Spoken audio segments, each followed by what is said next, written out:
There's a God who reigns above, the God of all creation, the God of power, the God of love, the God of our salvation. He fills my soul with sweet relief and makes my faithless murmur cease. To God all praise and glory, to God all praise and glory, to God all praise and glory, to God all praise and glory. Yeah!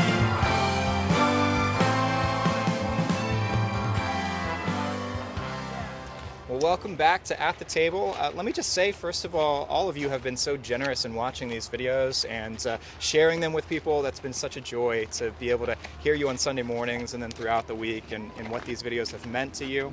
But if you're first time joining us, if you have just caught a couple videos and forgot our names, just as a reminder, I'm Stefan. This is Pastor Ray. We're two of the pastors at Front Street United Methodist Church in Burlington. And we're so excited to be here. Not quite at a table yet, we'll get there, but we're here with one of our great friends and colleagues and ministers in many ways, Melissa. Melissa, hello, welcome. Hello, I'm so happy to be here with you guys today. What's your favorite food? Favorite Fair food. I've got to say corn dog. Yeah, that's one of mine I gotta too. say corn Right. dog. So you guys are spoiling the surprise. In just a little bit, we'll turn the corner. Oh, we are shoot. at the North Carolina State That's all right. Fair today, which is an exciting place of extravagance in some ways. I guess it's at least boisterousness. Excess, yes, colorfulness, excess, a Yeah. lot of that. Yeah. And we'll be here for maybe a week or two. Well, not that long, really. I promise, not that long, really. That's a lot of corn dogs. Yeah. Corn dogs. I don't- We're starting a new series that's coming up actually, as you're watching this, it just started this past Sunday. And so we hope that you journey with us in all that this entails. Let's talk a little bit about that. So we're, so often in churches, we come to October, everybody's eyes glaze over because in the Methodist church anyway, everybody's thinking, they're talking about stewardship. They're going to be writing letters asking for money. That S word. Yes. Ooh, It's that like, S word. stewardship. And I think what we want people to help people understand is, scripturally for me, I think Scripture teaches something about the heart. And that heart thing in discipleship is, I think our Lord wants to develop in us generous hearts and generous people. Yeah. Stewardship, it's a subcategory of generosity.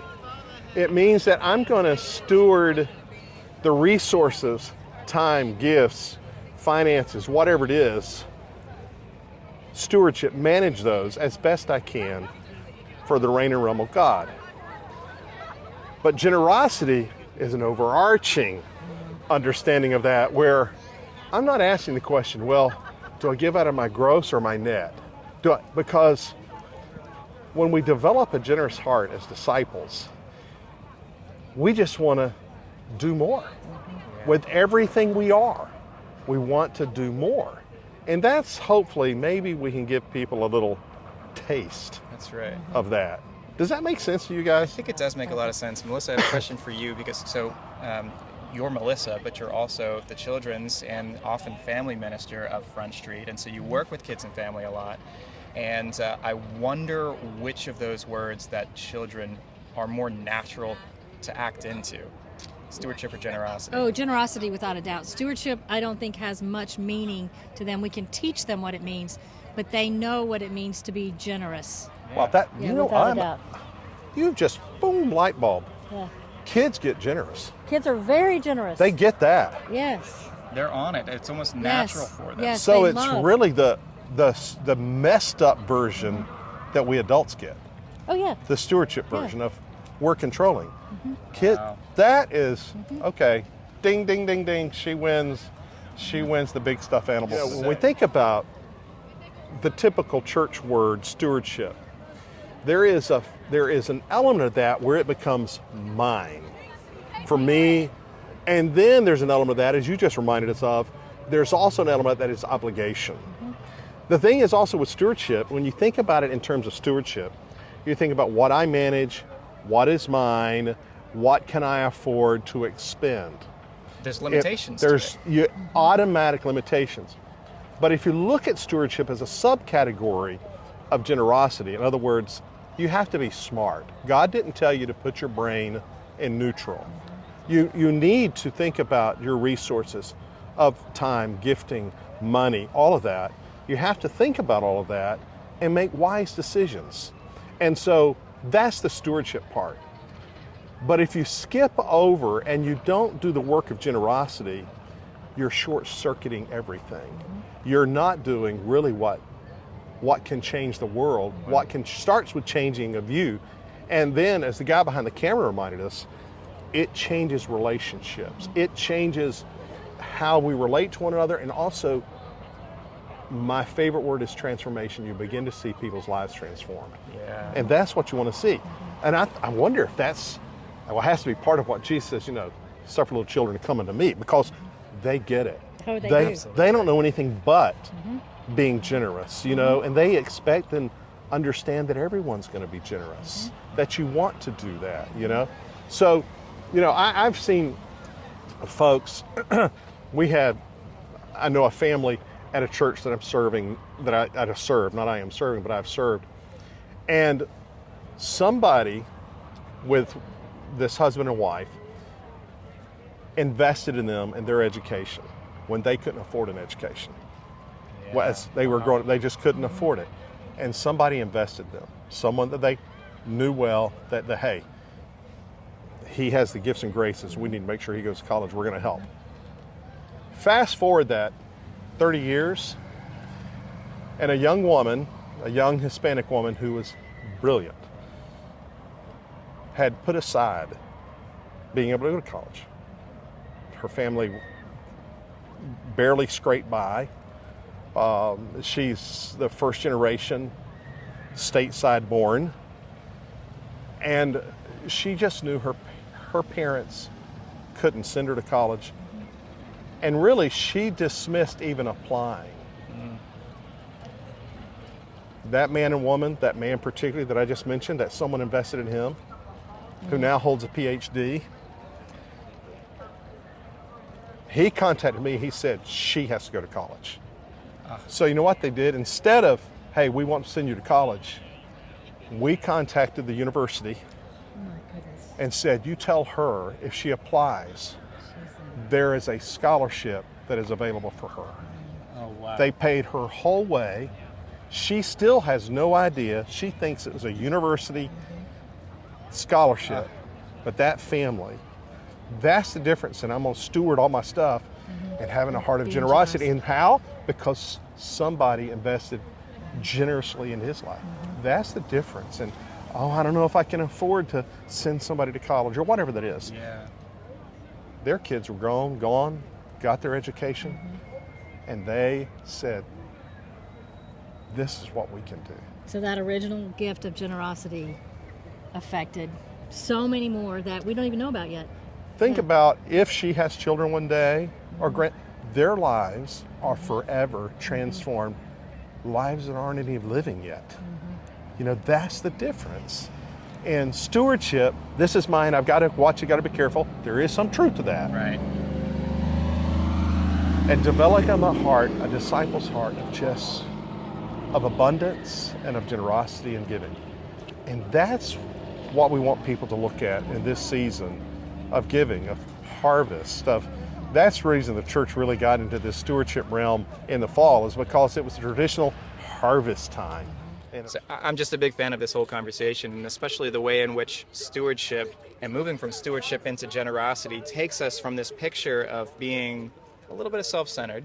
And of course, there's some good intentions behind it, as all good intention things are. They start with those good intentions, but they get a little perverted along the way. And even as children, as they're naturally inclined to this mode of generosity, at some point that word my comes up. It is natural within us to try and hold things to ourselves. And so we have to fight and move and make changes constantly to take the me out of the picture of this giving and move it into the other. You were telling us about a fundraiser dinner thing that you went to recently.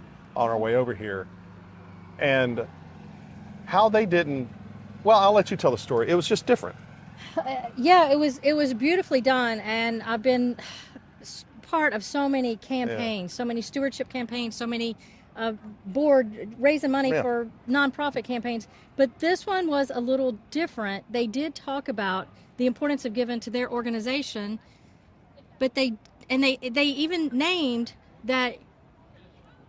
Consider, we typically give out of our excess, right? We look at what we have left over, and then we give. We're being stewards. We're being stewards, but they encouraged us in a gentle, not manipulative way to not give out of excess, but to give, look at the overall picture and give more than you think that you can. But it wasn't done in a way that made me feel bad or that made me feel, I don't want to give. It made me want so much to be part of what they do because they are so generous. Right. Out of the Garden is so generous. You said earlier, it's infectious. It is Generous infectious. people are infectious. Yes. And that's what impacts people's lives. Absolutely. You know, it transforms people's lives. And I mean, really, I want our Front Street people and others who are watching, when it comes to our relationship with God, truly, God does not need our money. As Scripture, He owns the cattle of 1,000 hills. That means God has it all. But He invites us That's right. to be part of the reign of God. That's right. And spreading that generosity from one person to the next to literally change people's lives. And as we were mentioned with the college illustration a while ago, people who aren't even walking planet Earth yet can be revolutionized and changed by our generosity. Yeah. And so it's really not about, can I afford to give $1,000? Can I afford to give $100? Can I afford to give $5 or $1 million? It's about, how can I invest in God's reign on the earth That's right. and change someone's life? So you've heard it a couple of times, friends, that, and we're just hinting on it here, but generosity still involves sacrifice. There's still some pain and some difficulty in that.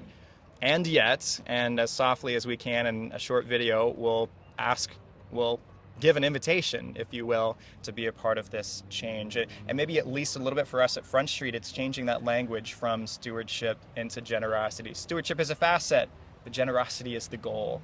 And so we'll invite you into that over the weeks to come as we spend time on Sunday mornings here on Midweek Messages with other friends like Melissa that we'll see again next week, and some others in these stories of generosity that we'll hear all throughout our kingdom that are building such a beautiful picture.